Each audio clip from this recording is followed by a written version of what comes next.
সকলোকে শুভ সন্ধিয়া জনাই আজি সন্ধিয়া কেইটামান গুৰুত্বপূৰ্ণ খবৰ আপোনালোকলৈ লৈ আহিছোঁ। আপোনালোকে ভিডিঅ'টো শেষলৈকে চাব বুলি আশা কৰিলোঁ। আজি হৈছে 25 জুলাই সন্ধিয়া খবৰকেইটা চাই আপোনালোকৰ মন্তব্য কমেণ্টৰ জৰিয়তে জনাবলৈ নাপাহৰিব। আৰু এইখিনিতে সদায় কোৱাৰ দৰে চেনেলটোলৈ আপোনালোক যিসকল নতুনকৈ আহিছে চেনেলটো ছাবস্ক্ৰাইব কৰাৰ লগতে কাষতে থকা বেল আইকনটো প্ৰেছ কৰি অল কৰি থ'ব, যাতে নতুন এটা ভিডিঅ' দিয়াৰ লগে লগে আপোনালোকে আগতীয়াকৈ চাবলৈ পায়। যদি ভিডিঅ'টো চাই ভাল পায় লাইক এটা কৰি দিব আৰু শ্বেয়াৰ কৰি দিব বুলি আশা কৰিলোঁ। প্ৰথমটো খবৰ যদি চাওঁ তেনেহ'লে শিক্ষামন্ত্ৰী ধৰ্মেন্দ্ৰ প্ৰধানৰ পদত্যাগৰ পিছত যন্ত্ৰ মন্ত্ৰত CGPৰ আনন্দ উল্লাস। তো এতিয়া যিটো পৰিস্থিতি হৈছিলে আপোনালোকে হয়তো নিশ্চয় গম পাইছে কেনেকুৱা ধৰণৰ কি পৰিস্থিতি হৈছিলে দিল্লী যন্ত্ৰ মন্ত্ৰত এইখিনি প্ৰতিবাদ কৰিবলৈ যাওঁতে। আৰু এতিয়া অৱশেষত আমি যদি চাওঁ তেনেহ'লে শিক্ষামন্ত্ৰী ধৰ্মেন্দ্ৰ প্ৰধানৰ যি পদত্যাগৰ পিছতেই যন্ত্ৰ মন্ত্ৰত এতিয়া CGP আনন্দ উল্লাস এনেদৰে তেওঁলোকে কৰা দেখা গৈছে।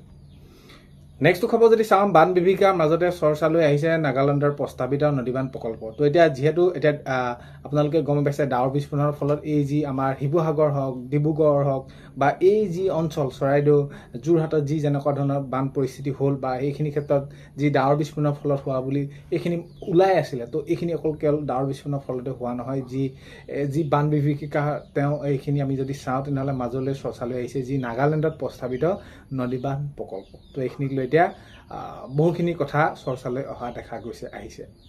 নেক্সট খবৰ যদি চাওঁ শিৱসাগৰত এতিয়া হয় আপোনালোকে বলীয়া বানে সকলো তছনছ কৰি পেলালে।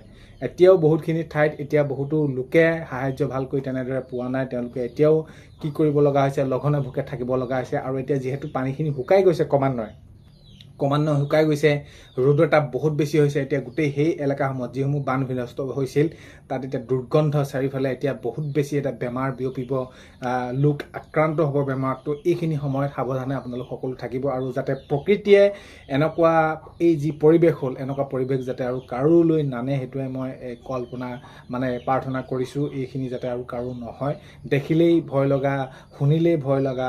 আপুনি যদি তো সঁচাকৈ এতিয়া কি কৰি থৈ গ'ল, সকলো শেষ কৃষকসকলৰ সপোন শেষ কৰি থৈ গ'ল।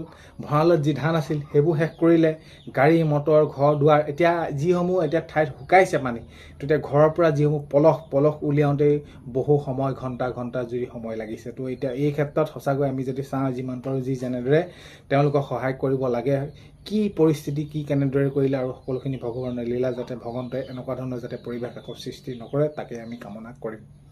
নেক্সট খবৰ যদি চাওঁ শিৱসাগৰ চৰাইদেউ বিভিন্ন অঞ্চললৈ বান সাহায্য দিছে। তো এতিয়া আমি যদি চাওঁ চৰকাৰে যি যেনেদৰে পাৰে তেওঁলোকে সেইখিনি চৰকাৰৰ ফালৰ পৰা কৰি আছে, কিন্তু ব্যক্তিগতভাৱে কোনোবাই NGO হওক বা ব্যক্তিগত কোনোবাই কণ্টেণ্ট ক্ৰিয়েটৰ হওক ছ'চিয়েল মিডিয়া ইনফ্লুৱেঞ্চাৰ হওক যি যেনেদৰে পাৰে সকলোৱে ৰাইজে সেইখিনি সহায় কৰি আছে। আৰু আমি আমাৰ ফালৰ পৰা যিখিনি আমাৰ যি ওচৰ পাজৰ অঞ্চলত আছে সেইখিনি আমি দুই এক যেনেদৰে পাৰোঁ সেইখিনি কৰি আছোঁ। মুঠৰ ওপৰত এতিয়া আমি যদি চাওঁ যিমানে পাৰে সেইখিনি সহায় কৰিছে, কিন্তু এই সহায় তেওঁলোকৰ বাবে পৰ্যাপ্ত হোৱা নাই। কাৰণ কেলৈ আৰু বহুত বেছি লাগিব।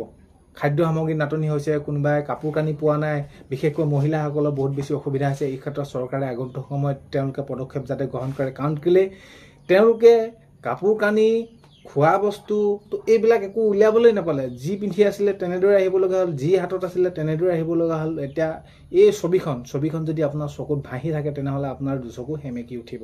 তো এনেকুৱা এটা পৰিস্থিতি হৈ গ'ল।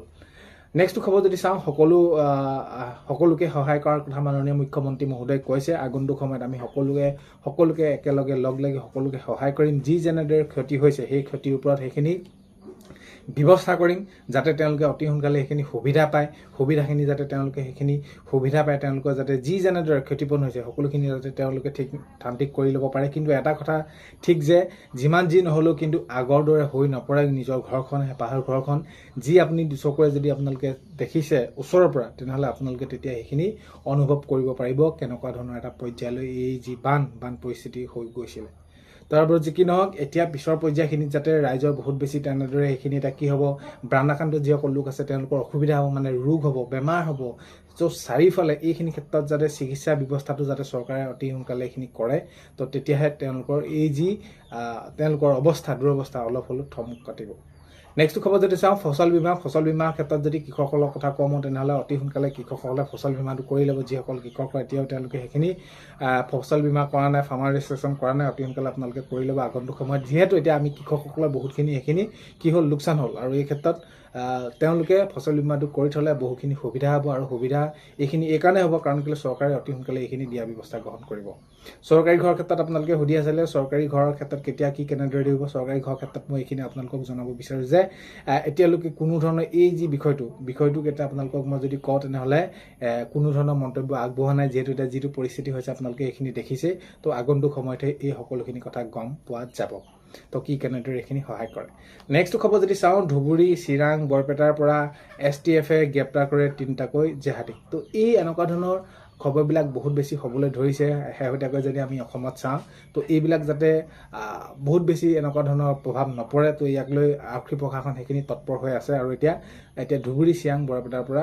STFে গ্ৰেপ্তাৰ কৰে 3টাকৈ জেহাদীক তো আজি 25 জুলাই সন্ধিয়া খবৰ এইকেইটাই আপোনালোকক জনালোঁ ভিডিঅ'টো আপোনালোকে শেষলৈকে চোৱাৰ বাবে বহুত বেছি ধন্যবাদ আপোনালোকৰ মন্তব্য কমেণ্টৰ জৰিয়তে জনাবলৈ নাপাহৰিব আজিলৈ মানে অন্য এটা ভিডিঅ'তে লগ পোৱা আশাৰে